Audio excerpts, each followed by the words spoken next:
Yo, this is the Ancient Texan. It's a Sunday afternoon.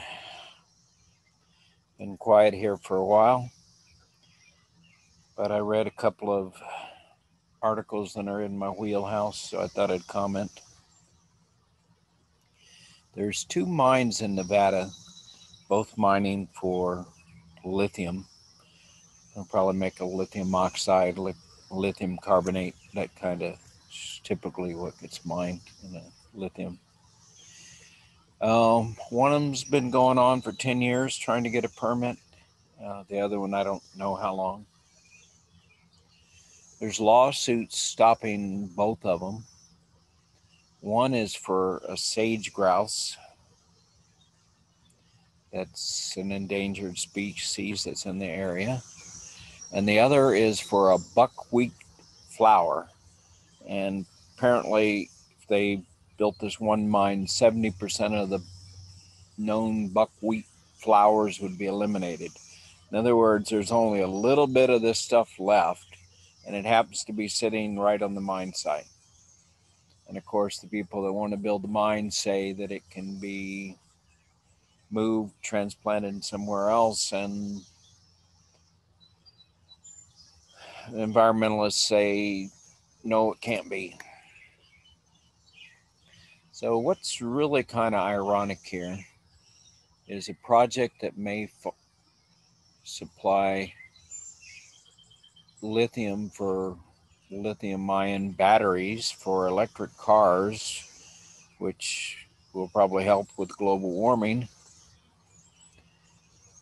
can't be built. So, by definition, there's probably a little bit more global warming going to go on, which makes it less likely that either of those species will eventually live, I would assume. Because Nevada's already a really damn hot place in the summertime. So, we're going to make it a little bit hotter. But there's a bigger issue. Uh, Most lithium will come from outside the United States because it's really hard to get a project started in the United States. Yet, guess who will probably be the biggest consumer? Well, first, China of lithium ion batteries. Second, it's probably going to be the United States.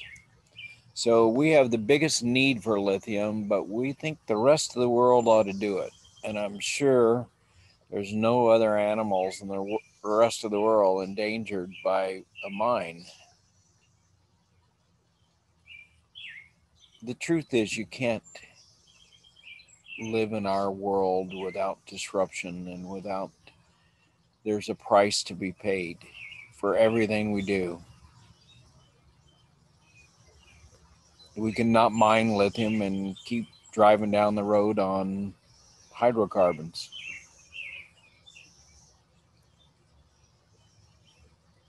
It's a form of insanity in my mind to deal with absolutes when you're talking about human beings and their effect on the planet. There is no such thing as no impact.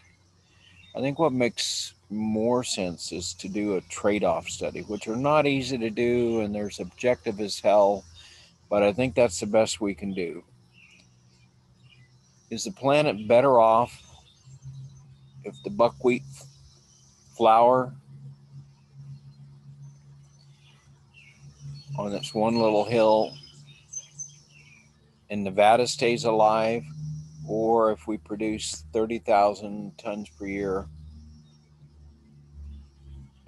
of lithium carbonate?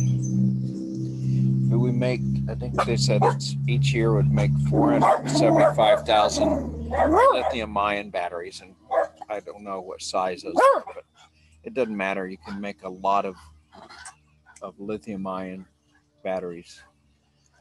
Oh, or you can keep that one buckwheat flower growing.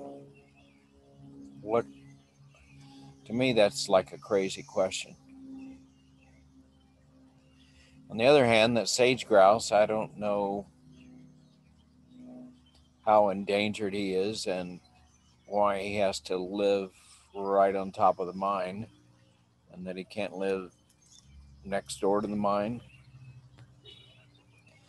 I again think that's insanity.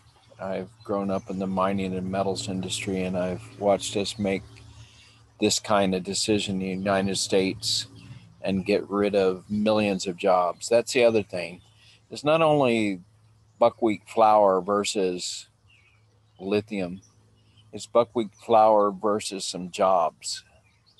I expect a mine like that that have 20, 30 people. Then one day we may actually have a facility, not have to send it to China. You could actually make lithium uh, lithium metal here in the States. Whoa, what a concept. Make what we use and provide job to Americans while doing it. I don't think that's such a crazy idea. And I'm sorry about the buckwheat flour and the grouse. And I like the environment, but I think we're making decisions that make no sense. This is the Ancient Texan comments on environmental news.